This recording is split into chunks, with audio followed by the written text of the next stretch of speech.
Ça, c'est moi qui viens d'essayer de me connecter à mon compte en banque et qui vient de se rendre compte en fait que sa banque vient tout simplement de faire faillite. A rough week for the banking industry. The collapse of Silicon Valley Bank, the second biggest bank collapse in U.S. history. When that word got out, people got nervous. Go into your account, take your money out as soon as possible. Et du coup, on imagine que là, comme ça, d'un coup, j'ai perdu 100% de mes revenus en une journée. Ça veut dire que hier, j'avais tous mes revenus, c'était nickel, tout allait bien. Et là, je viens juste de me connecter, la banque a fait faillite.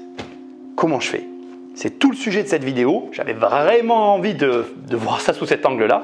Et d'ailleurs, voilà, la première chose que je fais, je te le montre tout de suite. Bon, de toute façon, j'ai tout perdu, donc oui, je me jette sur le canapé, je regarde la télé et je commence par me détendre en fait finalement. Je commence par regarder des séries, lire différents bouquins, prendre la chose sous un angle vraiment, ok, c'est la merde, j'ai plus aucun revenu, de toute façon, ça va pas s'arranger là comme ça du jour au lendemain.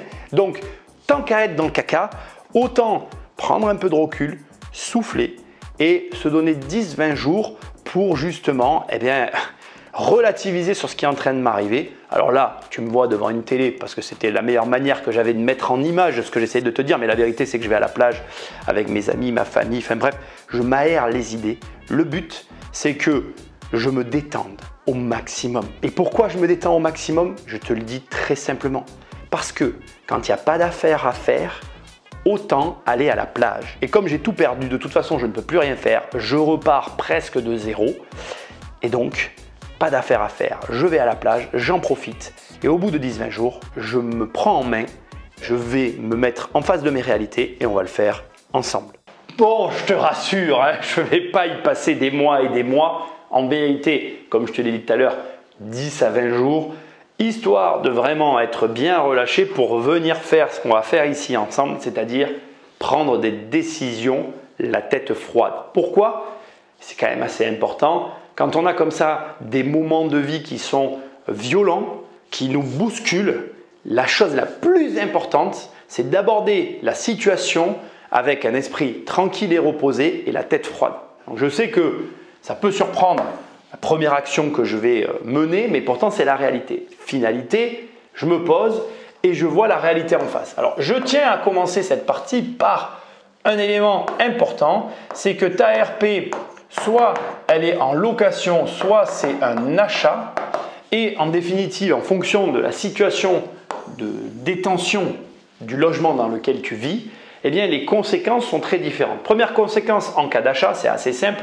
En fait, il va y avoir une saisie, puisque je te rappelle que l'ensemble des revenus ont disparu, donc plus de revenus, plus de paiement d'échéance, saisie du bien en vue de la vente. Donc en fait, on est dans une procédure judiciaire et cette procédure judiciaire, elle présente au moins un avantage, c'est que tu vas avoir une date d'expulsion qui ne te sera pas demandée mais imposée et cette date, elle sonnera comme étant la fin de ton occupation dans le logement. Problème, ce délai qui est somme toute plus ou moins raisonnable et plus ou moins dépendant de la situation, c'est ni plus ni moins que le délai que l'on t'impose, ou plutôt je dirais c'est le temps qui est imparti durant lequel tu vas devoir sortir de la situation dans laquelle tu te trouves.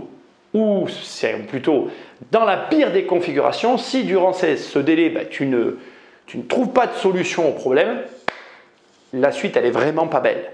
Donc pour moi, une expulsion pour cause de saisie bancaire avec tout ce qui va derrière, d'abord c'est très rare et ensuite je dirais qu'on est sur un délai qui est de 3 années mais qui va se retrouver avec là-bas 2 à 3 ans et encore ça va dépendre des négociations.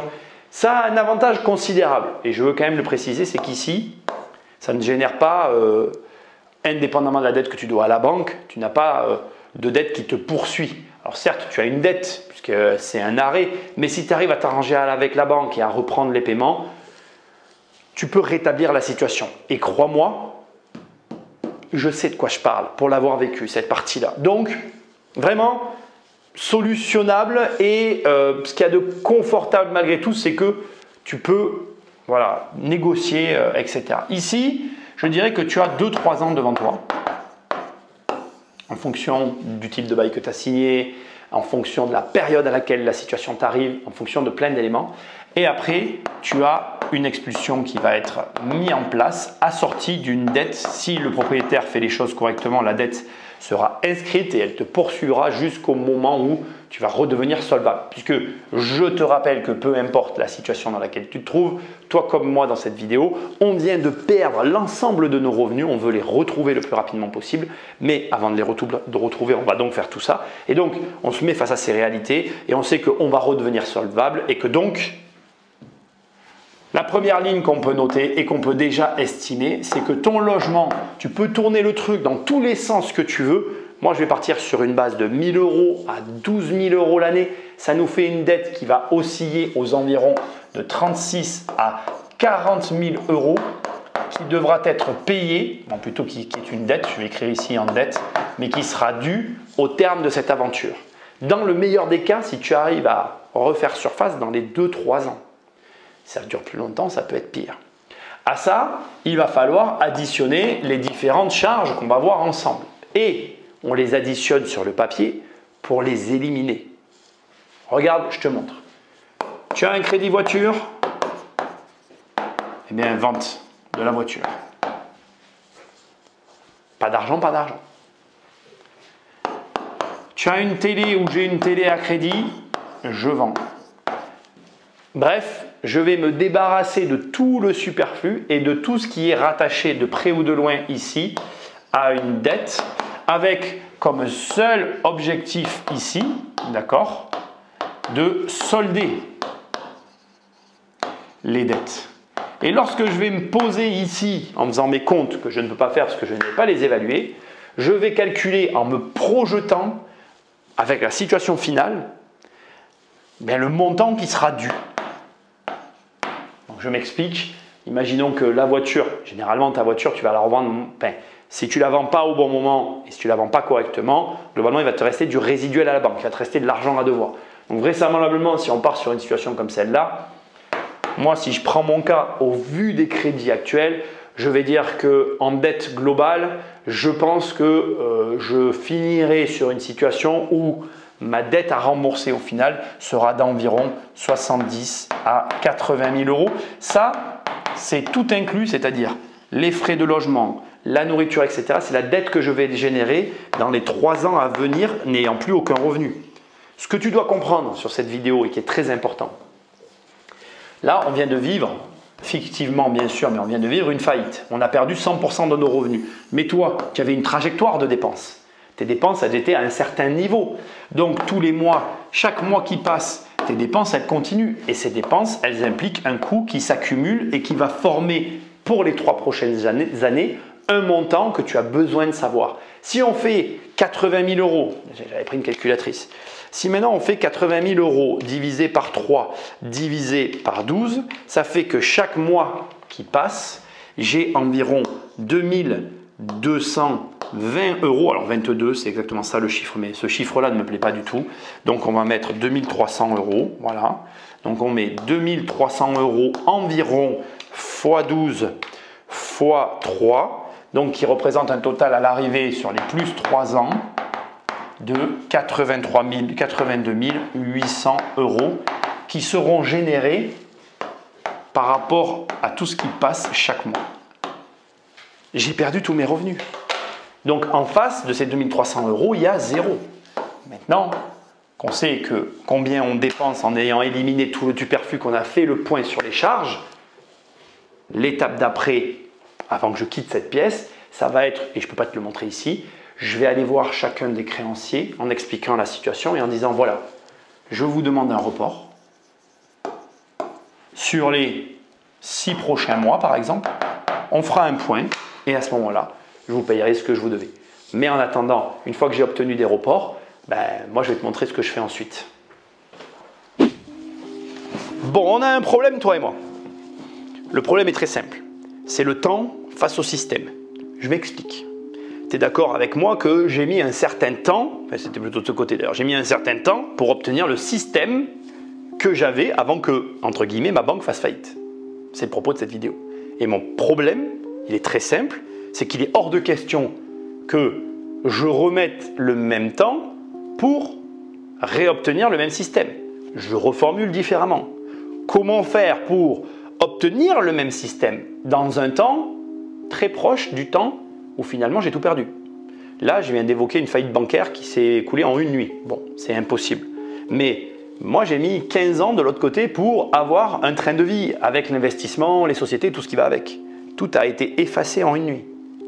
Le problème, je le dis haut et fort parce que c'est le problème, c'est comment faire pour réobtenir ce que j'ai perdu en un temps beaucoup plus court.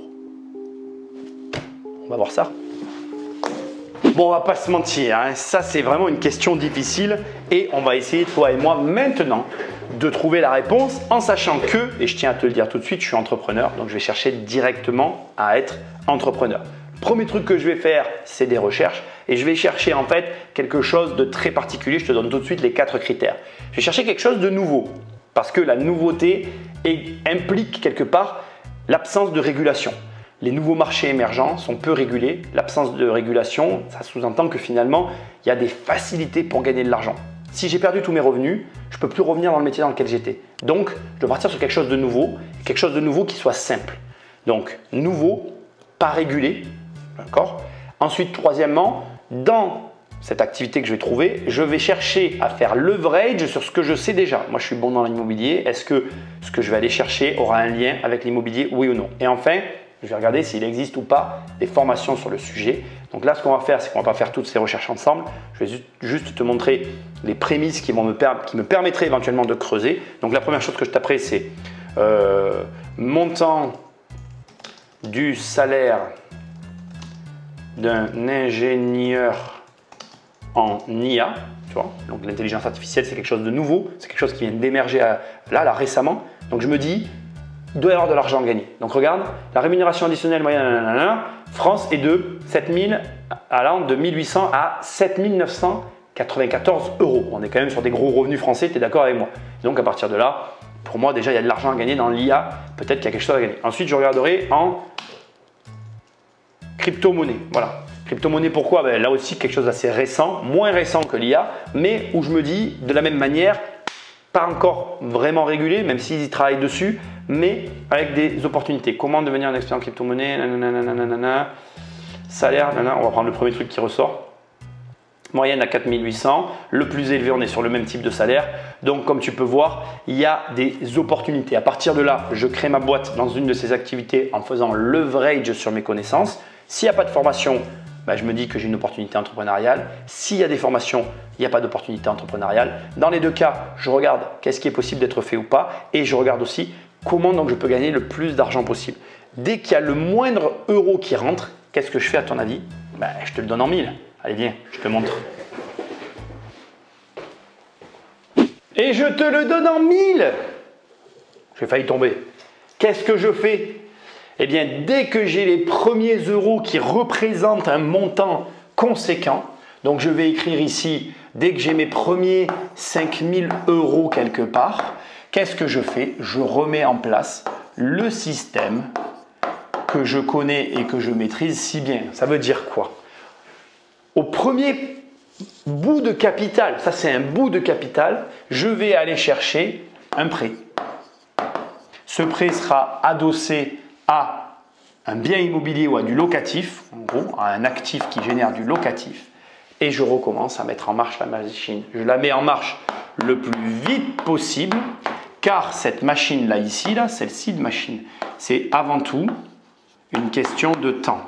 Et si je veux que le temps ne soit pas contre moi, mais avec moi, j'ai intérêt au moindre euro qui rentre à refaire partir la machine. Le système qui est très simple, donc je remets en place un flux. Ce flux me permet d'avoir un capital. Ce capital me permet d'investir et ces investissements, ça me permet de générer de l'argent.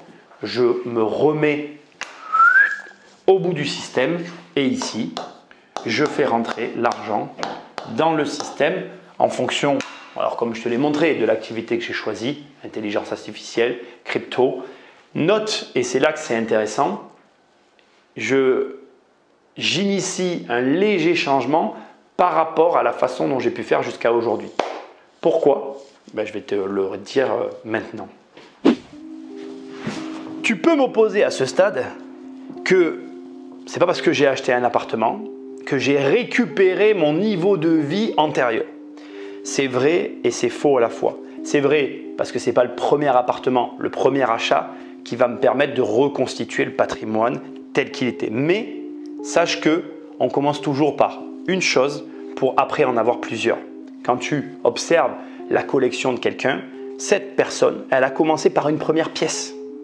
Donc, c'est vrai que quand on fait un premier pas et qu'on compare, on est humain, on le fait tous, eh bien on se dit, je suis loin du résultat que je vise. Mais ne raisonne pas comme ça. Concentre-toi sur l'action suivante, puis sur l'action suivante. Et j'ai confiance à ce stade dans mes capacités et je sais que ça finira par s'enchaîner. Et après, bien évidemment, c'est à moi de faire le travail pour réduire le délai, pour retrouver mes revenus. On arrive à la conclusion maintenant de cette vidéo qui est assez intéressante. Est-ce que tu as remarqué que cette vidéo répond quelque part à la fameuse question « Qu'est-ce que tu ferais si tu repartirais de zéro ?»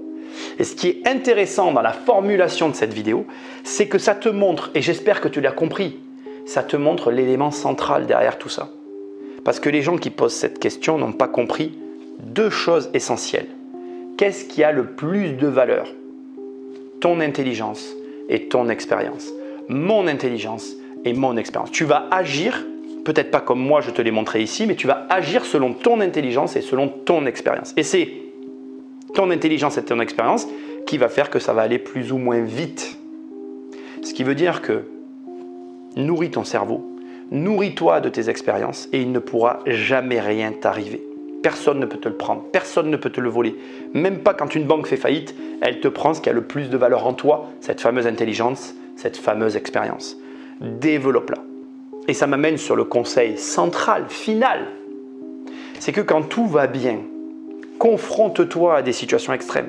Pour que quand une situation comme celle que j'ai simulée ici arrive, ça passe comme une lettre à la poste. Finalement, ce n'est pas très compliqué tout ça. Ça ne dépend que de toi et de tes choix au quotidien pour que quand les problèmes arrivent, parce qu'ils arriveront, tu sois préparé à faire face. Alors bien évidemment, la banque n'a pas fait faillite. Bien évidemment, je n'ai pas perdu mes revenus du jour au lendemain, mais si ça m'arrivait, globalement, j'agirais comme tu viens de le voir dans cette vidéo. Je te souhaite de développer ton intelligence et ton expérience en relevant des défis. C'est que comme ça que tu vas t'élever. Et je te dis à très bientôt dans une prochaine vidéo. Salut!